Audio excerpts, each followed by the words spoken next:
বন্ধুরা, আজ আপনাদের জন্য ধনেপাতা বড়া দেখাবো। দেখুন কি কি লাগছে। এখানে রাখা আছে ধনেপাতা কুচি আর পেঁয়াজ কুচি। এখানে মেখে রেখে দিয়েছি আটা চালের গুঁড়ো দিয়ে। ব্যাস, এবার দেখুন বড়া করছি কি করে।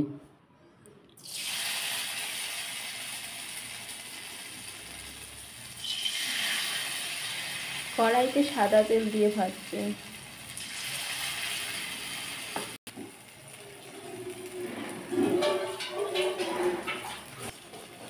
যেগুলো ভাজা হয়ে গেছে সেগুলো তুলে নিচ্ছি।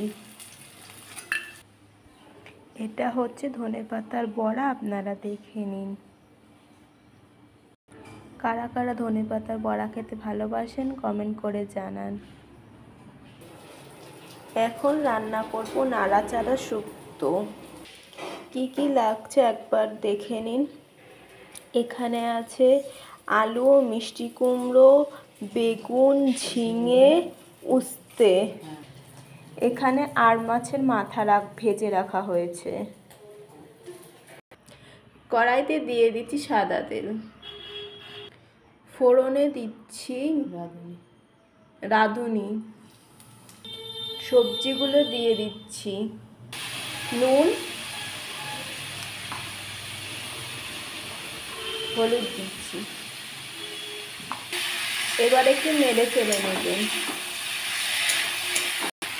দিয়ে দিচ্ছি 1 চামচ আদা বাটা। চিনি দিচ্ছি। ভেজে রাখা মাছের মাথাটা দিয়ে দিচ্ছি। জল দিয়ে দিচ্ছি। এবার ঢেকে দেব। ঢাকনা তুলে নিচ্ছি।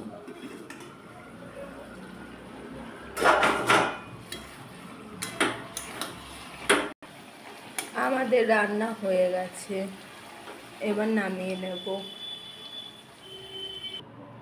আমাদের নাড়াচাড়া শুক্তো তৈরি হয়ে গেছে।